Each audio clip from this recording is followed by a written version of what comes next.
Bismillahirrahmanirrahim. Assalamualaikum warahmatullahi wabarakatuh. Perkenalkan, nama saya Abdul Wahab.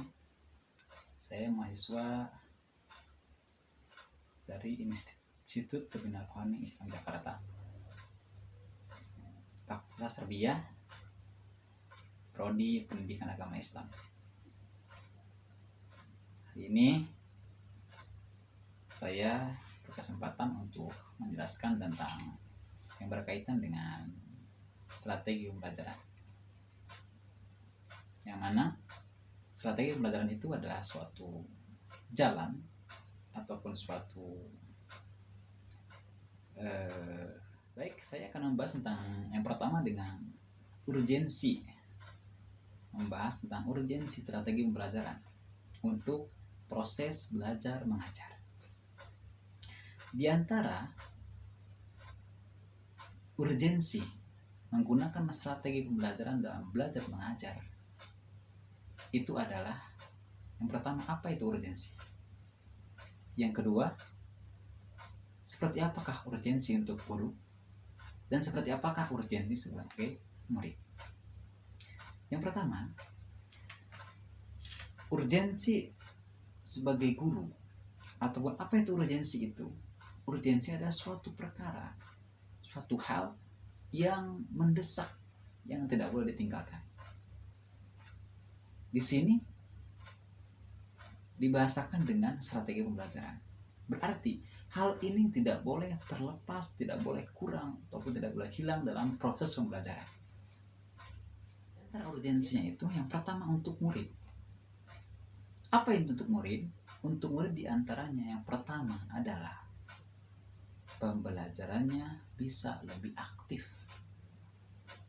Dengan cara strategi pembelajaran itu akan menjadi aktif, tidak pasif. Anak bisa bertanya, guru pun bisa menjawab. Anak pun bisa menganalisis, guru pun juga bisa menilai. Yang kedua, urgensi untuk siswa diantaranya meningkatkan daya tarik dan minat siswa untuk belajar. Kita ketahui bersama bahwasanya kita pun pernah menjadi murid, tetapi tidak semua guru bisa menambahkan semangat atau motivasi untuk belajar atau meningkatkan minat belajar. Dengan adanya strategi pembelajaran ini, satu, mengarahkan anak menjadi meningkat minat belajarnya.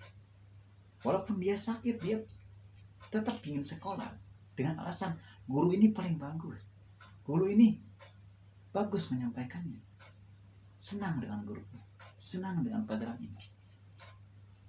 Yang ketiga adalah proses pembelajaran akan menjadi lebih baik. Jadi dengan urgensi strategi pembelajaran ini bisa menjadi tolak ukur apakah pembelajaran kita itu baik atau tidak, apakah kurang baik ataukah malah jelek.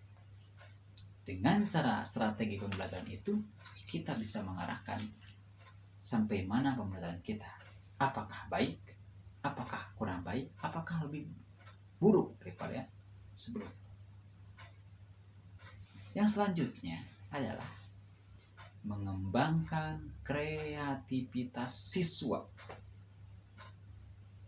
Dengan strategi pembelajaran ini, siswa menjadi kreatif. Bagaimana kreatifnya siswa?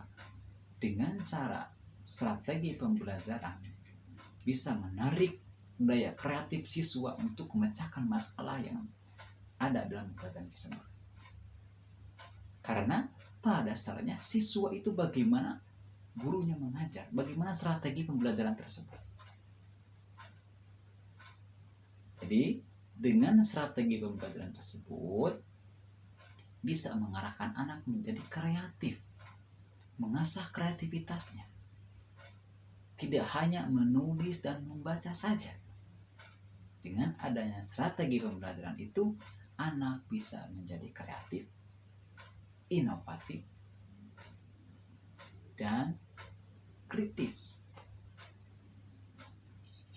Yang selanjutnya adalah meningkatkan motivasi belajar siswa. Kita tahu bagaimana siswa itu bisa termotivasi atau tidaknya tergantung bagaimana dia belajar. Seandainya dia belajarnya aktif, gurunya pun menerangkan dengan secara lugas, maka sedikit demi sedikit anak bisa meningkat motivasi belajar. Yang tadinya tidak mau membaca, dengan adanya strategi pembelajaran ini, anak ingin membaca. Yang tadinya tidak pernah mau menulis, dengan strategi ini, anak bisa jadi mau untuk menulis. Yang kedua, ini urgensi untuk guru. Bagaimana untuk guru dengan strategi pembelajaran ini? Yang pertama, guru bisa mudah dalam mengefektifkan waktu belajar. Misalnya, belajarnya waktunya 2 jam. Dengan cara strategi pembelajaran bisa dikurangi menjadi 1 jam. 1 jam berhasil dengan tujuan pembelajaran tersebut ataupun kompetensi intinya. Jadi dengan strategi pembelajaran ini, guru pun bisa memudahkan, bisa mudah untuk mempelajari anak-anak, untuk mengajarkan anak-anak tanpa waktu yang lama. Yang kedua adalah memudahkan guru ataupun menjadi alat bantu untuk guru dalam meningkatkan pembelajaran untuk siswa. Karena seandainya guru tidak tahu dengan strategi pembelajaran seperti apa, bagaimana mengolah kelas seperti apa, maka bagaimana pelajaran yang dia sampaikan. Mungkin masuk ke telinga kanan, keluar ke telinga kiri. Karena dengan cara metode strategi pembelajaran ini bisa mengarahkan siswa untuk kreatif, untuk paham dengan apa yang guru sampaikan. Guru pun bisa mudah untuk mengembangkan ataupun membantu dalam proses pembelajaran. Tidak mengandalkan hanya dengan ceramah, tidak mengandalkan dengan hanya kolaborasi, dengan cara strategi bagaimana belajar dengan baik, maka tujuan pembelajaran pun cepat dan tepat untuk tujuan yang diinginkan. Yang terakhir, urgensi untuk guru itu yaitu menarik perhatian siswa untuk mengikuti pelajaran. Kita tahu bagaimana siswa lebih menarik, lebih ingin tahu bagaimana materi yang disampaikan oleh guru itu, tergantung bagaimana guru itu menyampaikan dan bagaimana memodifikasi strategi pembelajaran di kelasnya.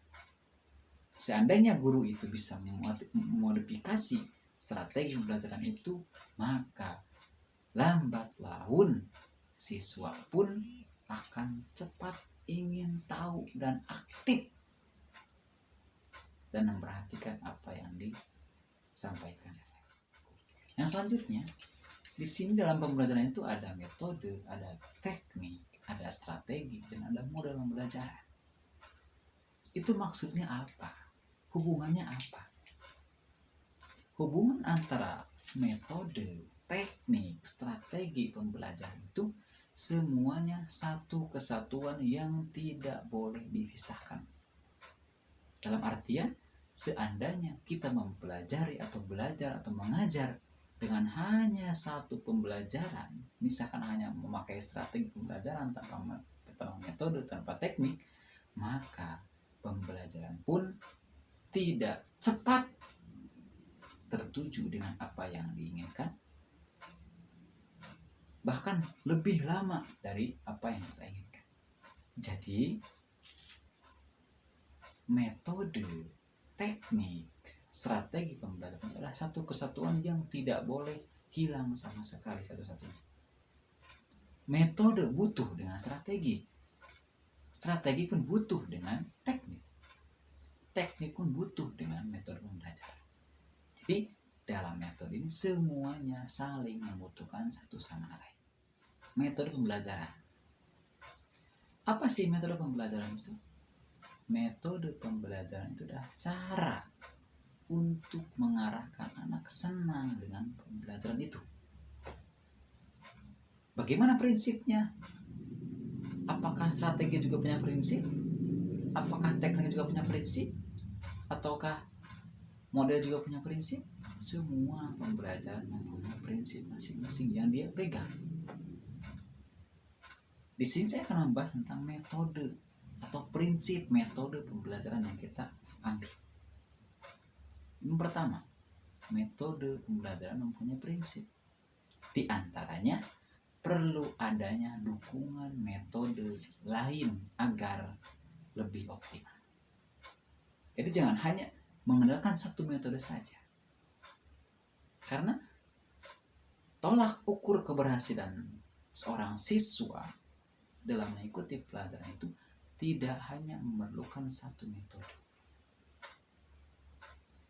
Sangat memerlukan metode-metode lain supaya tidak membosankan ketika pembelajaran. Yang kedua adanya multi metode.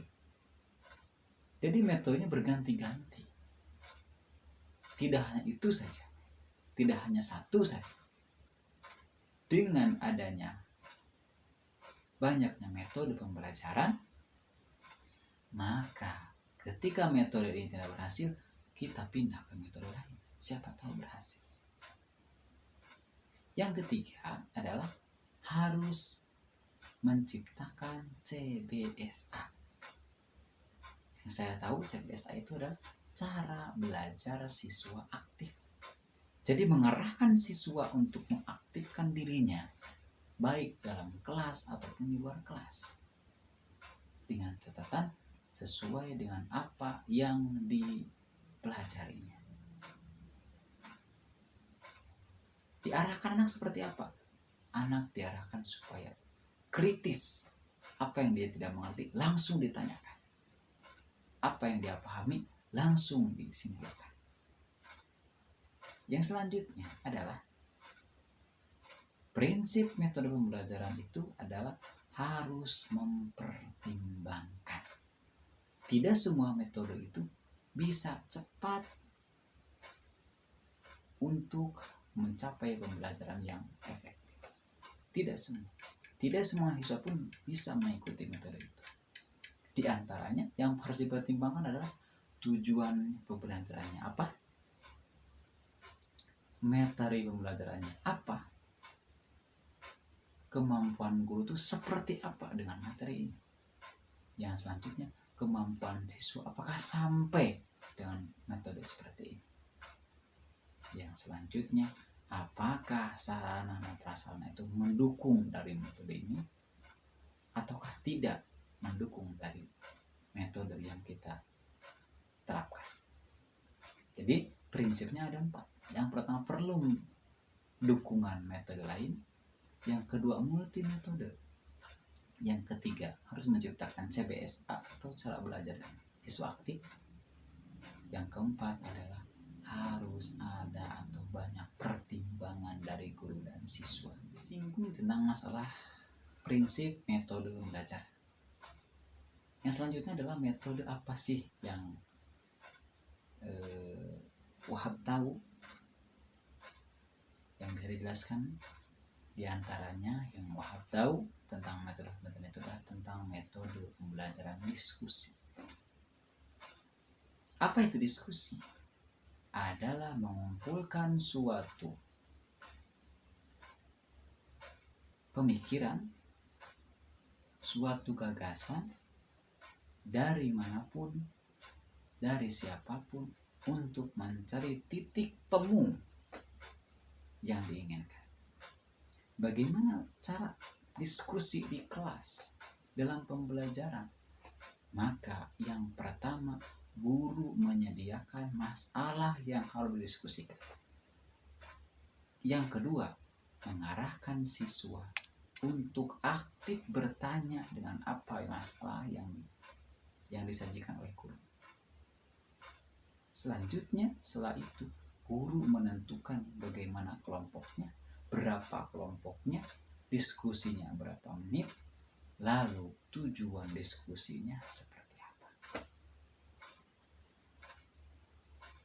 Dengan adanya diskusi ini, dengan metode diskusi ini, anak semakin terpacu dirinya, terpacu semangatnya untuk menyelesaikan cepat, tepat masalah yang disediakan. Ujungnya seperti apa? Ujungnya adalah anak makin kreatif, anak makin aktif, siswa pun bisa memahami dan menyimpulkan apa yang dia diskusikan. Mungkin seperti itu yang bisa saya sampaikan. Mohon maaf bila ada kata-kata yang salah, karena saya pun masih belajar. Kesalahan dari kebodohan saya, ada benarnya itu takdir Allah Subhanahu wa Ta'ala. Demikian, Assalamualaikum warahmatullahi wabarakatuh.